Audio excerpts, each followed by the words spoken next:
guys, welcome back to my channel. So in today's video, I am going to be bringing you another Nutrition 101 video, and in today's video we're going to be talking about polyphenols. If you guys are new around here and are not familiar with my channel, welcome. My name is Becca. I am a registered dietitian.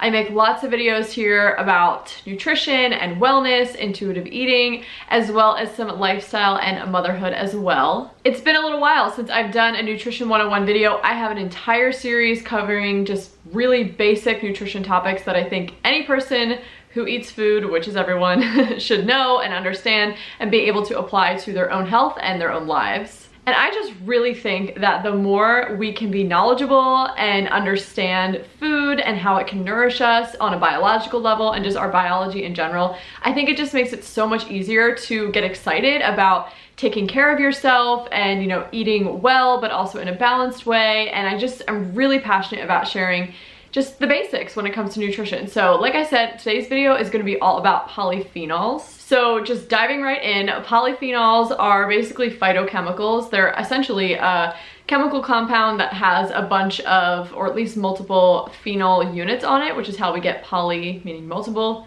phenols. They have antioxidant activity, which is their biggest role, meaning that they can help our bodies to fight oxidative stress and oxidative damage and reactive oxygen species.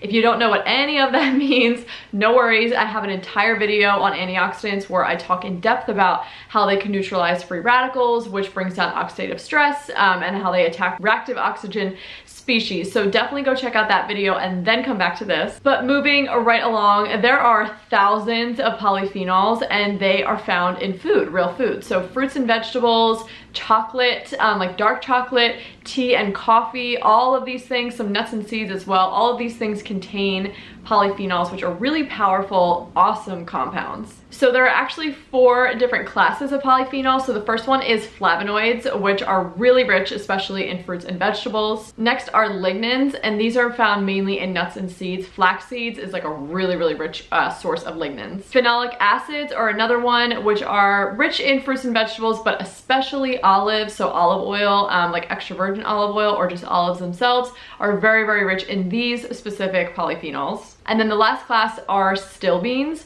which probably the most well-known or most famous in this category is resveratrol, which is what is in red wine that makes it good for us because it's actually a really powerful antioxidant. So polyphenols are antioxidants. Antioxidants is more of a broad term. There's actually a few different categories or classes of antioxidants, and polyphenols just happens to be one of them. They are just specific types of antioxidants that we can find all throughout food. So I want to touch on the main body systems or body regulations that polyphenols can assist in or support. There are a lot.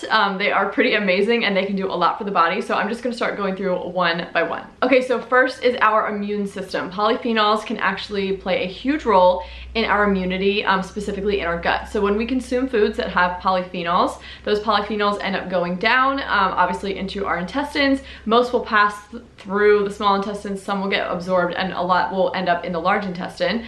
But they can really like modulate our immune presence, our immune reactions, and a lot of our immune cells actually have polyphenol receptors on them. So they, you know, can play a huge role, and they can really activate an immune response and kind of regulate our intestinal immune function. Next, or number 2, is the ability for polyphenols to fight oxidative stress in the body. So if you watched the video on antioxidants, you already know how this all works, but basically since polyphenols act as antioxidants, they can fight off oxidative stress. So in our bodies, we have what are called free radicals. They're kind of like scavengers. Basically, they're compounds that are missing an electron. So they're very reactive. This is why we call them reactive oxygen species. And they so badly want another electron to stabilize their like outer circle. So they're gonna go around and they're gonna grab electrons from cells or tissues or whatever they can find in order to neutralize themselves so they are happy again. And if we have, you know, we're always gonna have free radicals in our body. We're never going to have 0 free radicals. It's just part of our system.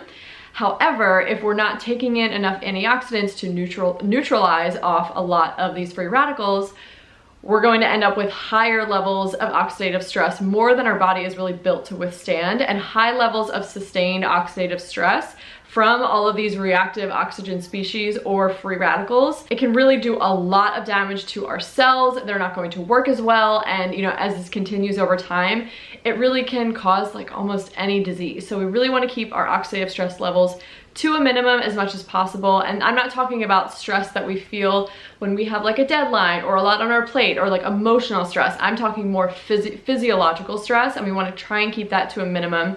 Emotional stress can play into that, but we can really help keep it to a minimum by making sure we're getting plenty of antioxidants in the diet, and polyphenols, like I said, come from food and they act as antioxidants. Next is our cardiovascular health. So there's actually a lot of research that shows that polyphenols can play a role in our heart health. They can reduce blood lipids, they can help to protect cardiomyocyte function, which are heart cells, which could be a lot of different things, but I would think for sure they're gonna help keep those free radicals from scavenging those cells, breaking them down and damaging them. They can also improve endothelial function within the heart, and also, like I just explained before, reducing that oxidative stress and inflammation. Oxidative stress is a huge cause of inflammation, like widespread inflammation in the body, which we really don't want. We want to keep that to a minimum. So again, bringing in those polyphenols, it's going to help bring down the inflammation in the whole body, including the heart, which is great for heart health. This next one is actually really interesting, and that has to do with our skin and the sun. So some research has found that polyphenols can actually be really effective in protecting us from UVB radiation. Of course, they can help, you know, reduce that oxidative stress and inflammation within the skin. They have been found to help repair DNA, and then even help downregulate any like negative pathways that might be activated by UVB radiation, and therefore it can help to reduce any like epigenetic changes you may have from the UVB radiation. Epigenetic, I could do a whole video on epigenetics. In fact, I probably should, but that's basically, you know, our environment affecting our DNA, affecting the coding of our DNA, and therefore our like gene regulation and expression and all of that. Okay, next up is brain health. This is a really interesting kind of area of research when it comes to polyphenols. And again, it ties back to that oxidative stress, the importance of antioxidants, you guys, and bringing in the compounds that are going to neutralize free radicals and reactive oxygen species. I mean, it truly affects the whole body. Widespread inflammation affects everything, so it is so important. I mean, you're hearing this theme over and over again. When it comes to brain health, one of the biggest components as far as cause of neurodegenerative diseases, meaning like Parkinson's and Alzheimer's, is oxidative stress. So there is definitely evidence to suggest that these polyphenols, since they're attacking, you know, reactive oxygen species and neutralizing them, so therefore we're not getting any oxidative stress or damage happening in the brain, or at least a much smaller amount, that can really reduce, you know, potentially the pathogenesis, meaning like the starting of a disease within the brain, which most of the time is Parkinson's or Alzheimer's. Okay, you guys, the next one, there are still more, is polyphenols can potentially actually help with diabetes. As far as the research that I have done on this doesn't seem to be quite as, you know, clear cut. It's a little more shaky, but there is some research that suggests that polyphenols, the consumption of them, can help to, you know, reduce our absorption of glucose, you know, from the intestines into the bloodstream. They can also help to stimulate our insulin secretion and also decrease our hepatic glucose output, which means breaking down stored sugar in our liver and sending it out into the blood. So all three of those things are going to reduce the amount of sugar we have in our blood, and you know, the more normal our blood sugar, the lower our chance of developing at least type 2 diabetes. Type 1 is a whole other ballgame. Okay, next is the ability for polyphenols to play a role in gut health.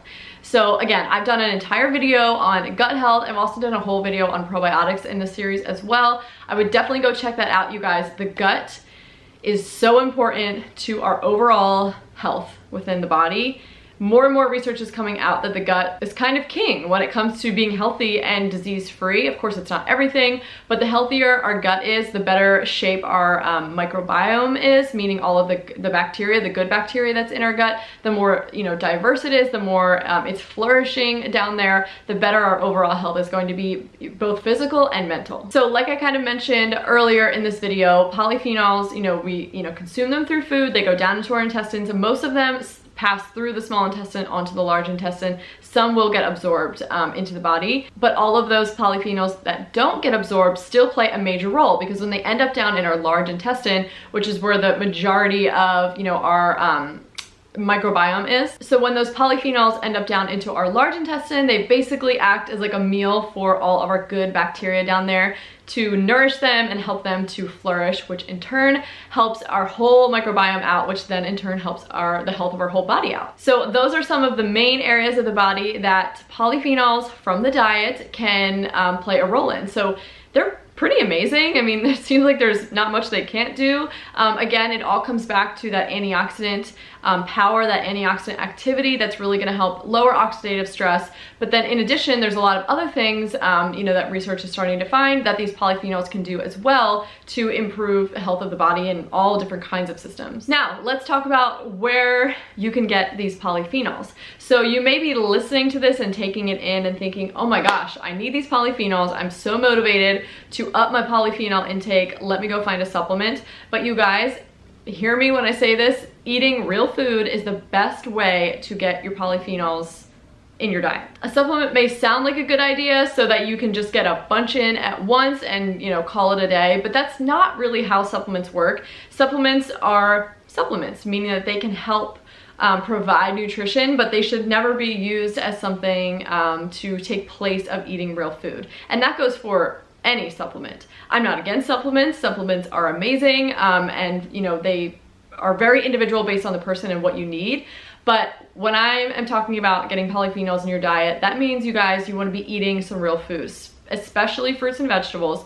Fruits and vegetables are chock full of all different kinds of polyphenols. Again, nuts and seeds, where we get those lignans. Having nuts and seeds in your diet on a regular basis, you don't have to go crazy, but just eating a normal amount, you know, coming back to that balance, going to be a great way for you to get in some polyphenols. Also, some others, tea and coffee, both are pretty robust when it comes to the polyphenols that they can offer for our diet. Also, dark chocolate. Who doesn't love a little dark chocolate? I love a square or two or three, however much I want in the moment, of dark chocolate. Red wine is another one. Again, that comes back to that resveratrol that I brought up earlier in the video. Really, really powerful as far as antioxidant activity. And then also one I haven't mentioned yet is spices. Spices, you guys, like fresh spices especially, can have really, really robust polyphenol profiles. And it's actually really cool when you think about it. You know, spices, you know, we use those to flavor food, but they can actually be such a beautiful complement to food and really create like a synergy to not only provide extra nutrients, but to work with the food and to provide them in like the most like bioavailable way for our bodies. Food science, you guys, is so cool. So eating spices such as cloves, star anise is another big one, cocoa powder, celery seed is another one, Mexican oregano is another one. There are lots of them out there. You can look up lists, you can just Google lists of foods or spices, both, that are high in polyphenols, and you will see all kinds of lists. I'm just giving you kind of like a little bit of information here, but you guys can take that and run with it. But the real take home here is just eating real food, you guys. You know, I am always talking about eating real food. I'm also about balance and intuitive eating, but so much of my diet is made up of real food because that's what makes my body feel best, because that's what we are designed to eat, because they are packed with nutrients, and then packed with all of these other things that come along with it, like polyphenols and all these other chemical compounds that work with synergy together to make it, you know, like I said, the most bioavailable for our bodies. So I don't know about you, but I am definitely feeling motivated to like get more tea,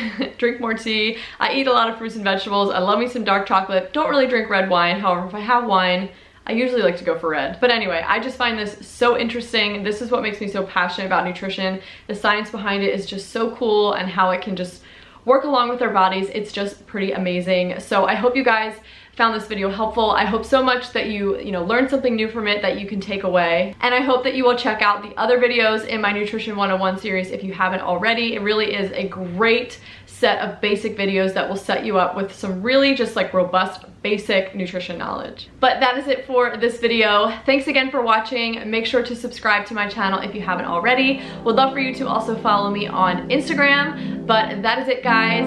Thanks again for watching, and I will see you in the next video. Bye.